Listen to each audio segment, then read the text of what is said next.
Hallelujah, praise the Lord. தேவனுடைய பரிசுத்தமுள்ள நாமத்தில் இந்த காலவேளையில் உங்கள் யாவரையும் வாழ்த்துகிறேன்.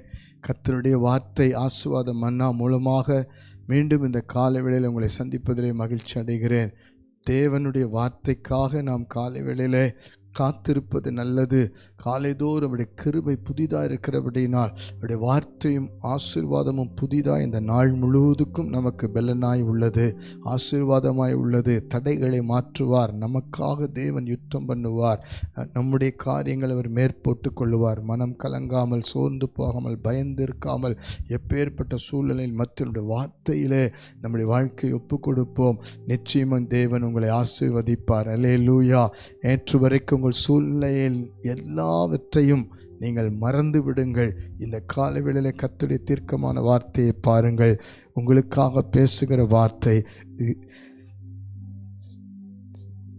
2 நாளாகமத்தின் புஸ்தகம் 13ஆம் அதிகாரம் 18ஆம் வசனத்தை வாசித்து பாருங்கள். அப்படியே இஸ்ரவேல் புத்திரர் அக்காலத்திலே தாழ்த்தப்பட்டார்கள், யூதா புத்திரரோ தங்கள் பிதாக்களின் தேவனாகிய கர்த்தரை சார்ந்து கொண்டதினால் மேற்கொண்டார்கள். அல்லேலூயா, அல்லேலூயா. கர்த்தரை சார்ந்து கொள்ளுங்கள்.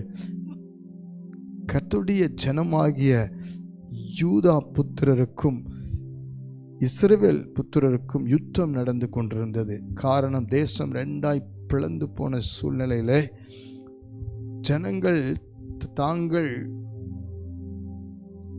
யுத்தம் பண்ணுவதற்கு போராடி கொண்டிருந்த நேரத்திலே யூதா புத்திரர் எல்லாவற்றிலும் கர்த்தரையை சார்ந்து கொள்கிறார்கள்.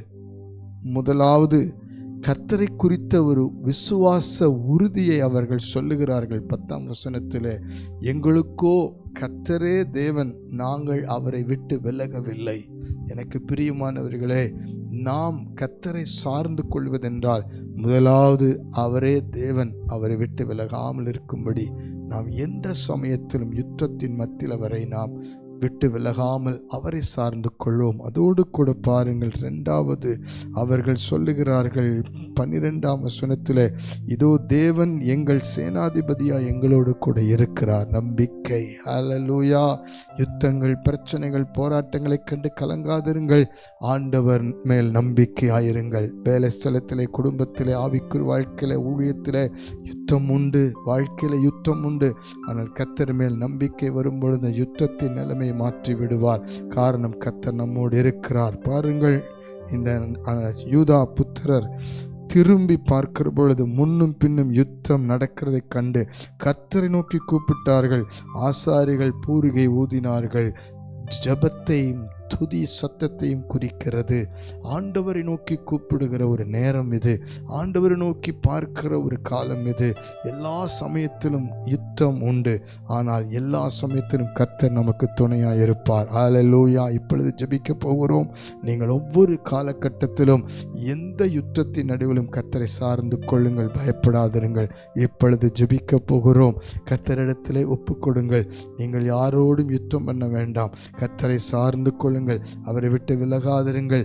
விசுவாசத்தோடு, நம்பிக்கையோடு இருங்கள். அவரை நோக்கி ஜெபிக்க ஆரம்பிங்கள். கர்த்தரை சார்ந்து கொண்ட பொழுது யூதா புத்திரருக்கு கர்த்தர் ஜெயம் கொடுத்தார். கவலைப்படாதிருங்கள். இப்பொழுது ஜெபிக்கலாம். பரலோக பிதாவே, யுத்தத்தின் மத்தியில் உம்மை சார்ந்து கொள்ளுகிற இந்த காலகட்டத்தின் மத்தியிலே நாங்கள் உம்மை நோக்கி ஜெபிக்கிறோம். கர்த்தாவே, ஒரு விஷயம் இன்னைக்கு ஜெபிக்கிற அத்தனை பேருடைய வாழ்க்கையிலும் ஏதோ ஒரு பகுதியில், ஏதோ ஒரு சூழ்நிலையில் இவர்கள் குடும்பத்துக்கு எதிராய், பிள்ளைகளுக்கு எதிராய், வேலைகளுக்கு எதிராய், ஆவிக்குரிய வாழ்க்கைக்கு எதிராய், எந்தெந்த சூழ்நிலைக்கு எதிராக யுத்தம் நடந்து கொண்டிருக்கிறதோ, வியாதி என்கிற யுத்தம், கடன் என்கிற யுத்தம், போராட்டம், குழப்பம், பாவத்தின் வழியாக யுத்தம், சாபத்தின் வழியாக யுத்தம், பிசாசு கொண்டு விடுகிற யுத்தம், மனமடிவு, சமாதான குலைச்சல், பிரிவினை, எல்லா விதத்திலும் யுத்தத்தை தூண்டிவிடுகிற சாத்தானுடைய கூட்டத்துக்கு மத்தியிலே நாங்கள் உம்மை சார்ந்து, உம்மை விட்டு விலகாமல், உம்மேல் விசுவாசமாய், நம்பிக்கையாய், உறுதியாய் நிற்க ஒப்பு கொடுத்து ஜெபிக்கிறோம்.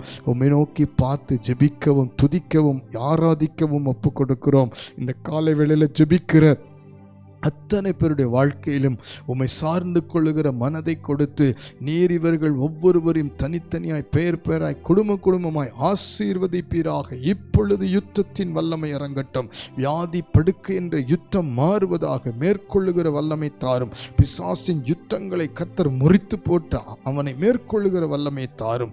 எத்தனை பிரச்சனைகளை சூழ்ந்து கொண்டு வந்தாலும் அதற்கு மேற்கொள்ளுகிற ஒரு வல்லமை கொடுத்து ஆசீர்வதியும். கல்வாரி சிலுவையில் எங்களுக்காக ஜெயம் எடுத்த இயேசுவின் நாமத்தில் ஜெபிக்கிறோம். நீர் தாமே ஜெயம் கொடுப்பதற்காய் நன்றி செலுத்துகிறோம். இன்றைக்கு கடந்து போற ஒவ்வொரு பாதையிலும் ஒவ்வொரு காரியத்திலும் கர்த்தர் ஜெயத்தை கொடுத்து மேற்கொள்ள செய்யும். இயேசுவின் மூலம் ஜெபிக்கிறோம் நல்ல பிதாவே. ஆமென், ஆமென், ஆமென். God bless you. மேற்கொள்ளுவோம், கர்த்தரை சார்ந்து கொள்ளுவோம். ஆமென்.